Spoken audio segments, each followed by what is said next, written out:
নমস্কাৰ স্বাগতম জনাইছোঁ SGN 24 চেনেলটোলৈ অসম চৰকাৰৰ অসম পুলিচ এডিআৰই এক্সামত আহিবলগীয়া ইম্পৰ্টেণ্ট কেইটামান জিকে কোৱেশ্যন লৈ আহিছোঁ গতিকে ভিডিঅ'টো শেষলৈকে চোৱা আৰু যিবোৰ ইম্পৰ্টেণ্ট বুলি ভাবা সেইবোৰ নোট কৰি ৰাখিবা আজিৰ ভিডিঅ'টো আৰম্ভ কৰোঁ আজিৰ প্ৰথম কুৱেশ্যনটো হ'ল মহাত্মা গান্ধীৰ ৰাজনৈতিক গুৰু কোন আছিল অপশ্যন কেইটা ভালদৰে মন কৰিবা অপশ্যনবিলাক অপশ্যন কেইটাৰ ভিতৰত শুদ্ধ উত্তৰটো হ'ল গোপাল কৃষ্ণ গোখলে আছিল মহাত্মা গান্ধীৰ ৰাজনৈতিক গুৰু নেক্সট কুৱেশ্যনটো হ'ল অসমৰ জাপি শিল্প কোনখন জিলাত আছে অসমৰ জাপি শিল্প আছে নলবাৰী জিলাত নেক্সট কুৱেশ্যনটো হ'ল 3 নম্বৰ কুৱেশ্যন উপন্যাস সম্ৰাট বুলি কাক কোৱা হয় অসমীয়া সাহিত্য জগতৰ এজন লেখকক উপন্যাস সম্ৰাট বুলি জনা যায় আৰু সেইজন লেখক হ'ল ৰজনীকান্ত বৰদলৈ নেক্সট কুৱেশ্যনটো হ'ল 4 নম্বৰ কুৱেশ্যন পিয়াজ কটা সময়ত চকুত জ্বলা-পোৰা কৰা যৌগটো কি পিয়াজ কটা সময়ত চকুত জ্বলা-পোৰা কৰে তাত এটা যৌগ থাকে আৰু সেই যৌগটোৰ নাম ছালফাৰ নেক্সট কুৱেশ্যনটো হ'ল বিখ্যাত কিতাপ এজ ইউ লাইক ইট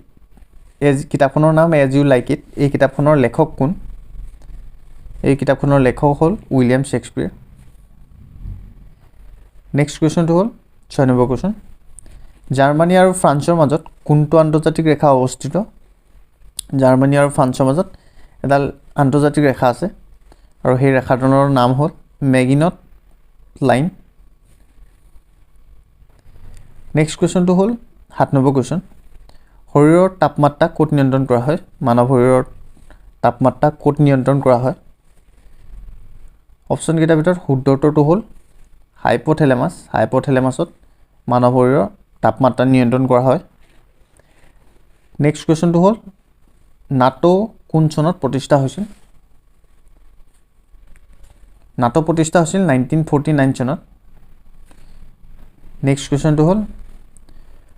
মাছৰ যকৃতৰ তলত প্ৰচুৰ পৰিমাণে কি ভিটামিন থাকে মাছৰ যকৃতৰ তলত প্ৰচুৰ পৰিমাণে ভিটামিন ডি থাকে নেক্সট কুৱেশ্যনটো হ'ল গোবৰ গেছৰ মুখ্য উপাদান কি গোবৰ গেছৰ মুখ্য উপাদান হ'ল মিথেন নেক্সট কুৱেশ্যনটো হ'ল 11 নম্বৰ ভাৰতে অলিম্পিক হকীত স্বৰ্ণ পদক কেতিয়া লাভ কৰিছিল কোন চনত ভাৰতে অলিম্পিক হকীত স্বৰ্ণ পদক লাভ কৰিছিল অপশ্যন কেইটাৰ ভিতৰত শুদ্ধ উত্তৰটো হ'ল 1928 চনত ভাৰতে অলিম্পিক হকীত স্বৰ্ণ পদক লাভ কৰিছিল নেক্সট কুৱেশ্যনটো হ'ল আমেৰিকাই কিমান চনত স্বাধীনতা ঘোষণা কৰিছিল আমেৰিকাই স্বাধীনতা ঘোষণা কৰিছিল 1776 চনত নেক্সট কুৱেশ্যনটো হ'ল 13 নম্বৰ কুৱেশ্যন নেতাই ধুবুনী ঘাট অসমৰ কোন জিলাত অৱস্থিত নেতাই ধুবুনী ঘাট অসমৰ ধুবুৰী জিলাত অৱস্থিত যদি ভিডিঅ'টো চাই আছা লাইক এটা কৰি দিবা 14 নম্বৰ কুৱেশ্যনটো হ'ল মানৱ শৰীৰৰ লোহিত ৰক্ত কণিকাই প্ৰধানতঃ কঢ়িয়াই নিয়া সামগ্ৰীবিধ কি অপশ্যন কেইটাৰ ভিতৰত শুদ্ধ উত্তৰটো হ'ল অক্সিজেন কঢ়িয়াই নিয়ে লোহিত ৰক্ত কণিকাই নেক্সট কুৱেশ্যনটো হ'ল আন্তৰ্জাতিক শ্ৰমিক সংগঠনৰ মুখ্য কাৰ্যালয় ক'ত অৱস্থিত অপশ্যনত দি আছে London Paris Geneva New York option কেইটাৰ ভিতৰত শুদ্ধ উত্তৰটো হ'ল জেনেভাত আন্তৰ্জাতিক শ্ৰমিক সংগঠনৰ মুখ্য কাৰ্যালয় আছে নেক্সট কুৱেশ্যনটো হ'ল 16 নম্বৰ 1974 চনৰ 18 মে' তাৰিখে ৰাজস্থানৰ পোখৰণত ভাৰতে কৰা পাৰমাণৱিক কোডটোৰ নাম কি সেই কোডটো হ'ল স্মাইলিং বুদ্ধা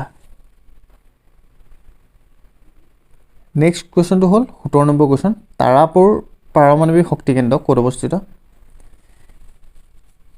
তাৰাপুৰ পাৰমাণৱিক শক্তি কেন্দ্ৰ মহাৰাষ্ট্ৰত অৱস্থিত নেক্সট কুৱেশ্যনটো হ'ল ৰাজ্যসভাৰ অধ্যক্ষ কোন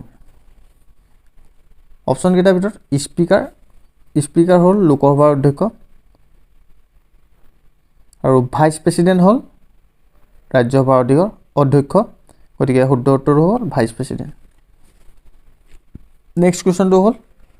লাষ্ট কুৱেশ্যন, কোনে ভাৰতীয় জাতীয় পতাকা ডিজাইন কৰিছিল? জাতীয় পতাকাখন কোনে ডিজাইন কৰিছিল? অপশ্যনকেইটা ভালদৰে চাই লোৱা। অপশ্যনকেইটাৰ ভিতৰত শুদ্ধ উত্তৰটো হ'ল পিংগালী ভেংকায়া। পিংগালী ভেংকায়াই ভাৰতীয় জাতীয় পতাকাখনৰ ডিজাইন কৰিছিল। আশা কৰোঁ ভিডিঅ'টো চাই ভাল পালা। যদি ভিডিঅ'টো চাই ভাল পালা, লগৰ বন্ধু বান্ধৱীসকলৰ লগত শ্বেয়াৰ কৰিবা। আৰু যদি নতুনকৈ চাইছা, এনেকুৱা পুনৰ ইম্পৰ্টেণ্ট জিকে কুৱেশ্যনবোৰ পাই থাকিবলৈ প্লিজ চেনেলটো ছাবস্ক্ৰাইব কৰি লোৱা। ধন্যবাদ।